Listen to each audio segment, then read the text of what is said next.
നിങ്ങളുടെ favourite shows ഇനി ഒരിക്കലും മിസ്സാവില്ല. ഇപ്പോൾ C5 കാണും നിങ്ങളുടെ ഫേവറേറ്റ് ഷോ തികച്ചും സൗജന്യമായി.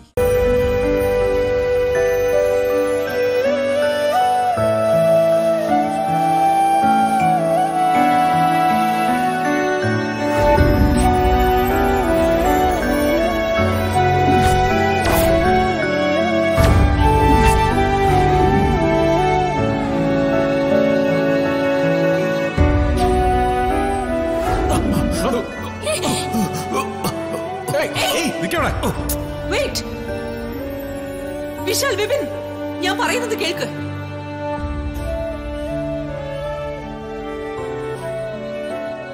ഇത്രയും നാള് ഇയാള് വേഷം മാറി ഈ വീട്ടിൽ താമസിച്ച് എന്നെ കൊല്ലാൻ പദ്ധതി ഇട്ടിട്ടുണ്ടെങ്കിൽ തീർച്ചയായും നമ്മുടെ ശത്രു ഇയാള് മാത്രമല്ല.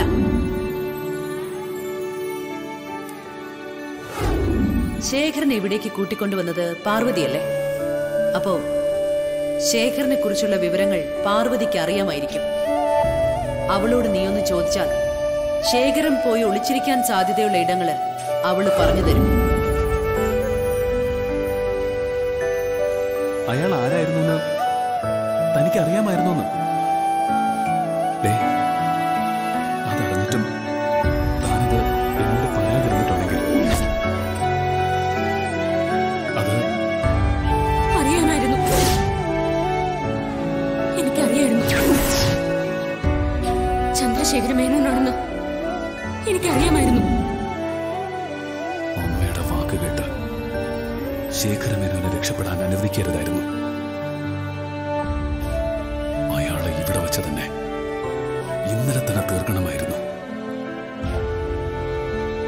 ജയിലിൽ നിന്നും ഇറങ്ങിയിട്ട് അവൻ വേഷം മാറി ഇവിടെ തന്നെ വന്ന് താമസിച്ചു. ഞങ്ങളെ എല്ലാവരെയും കബളിപ്പിച്ചു. എല്ലാം അറിഞ്ഞിട്ടും അയാൾ ശേഖരമേനോനാണെന്ന് അറിഞ്ഞിട്ടും പാർവതി അതുകൂടി മറച്ചു വെച്ചു. പാർവതി എന്തിനത് ചെയ്തു? അവളിൽ നിന്നും ഒരിക്കലും ഞാനത് പ്രതീക്ഷിച്ചില്ല. ഇതിൽ നിന്നും എന്താ ഞാൻ മനസ്സിലാക്കേണ്ടത്? ശേഖരമേനോനൊപ്പം ചേർന്ന് പാർവതിയും എന്നെ ചതിക്കായിരുന്നു എന്നല്ലേ? എന്നെ മാത്രമല്ല, ഈ കുടുംബത്തെ.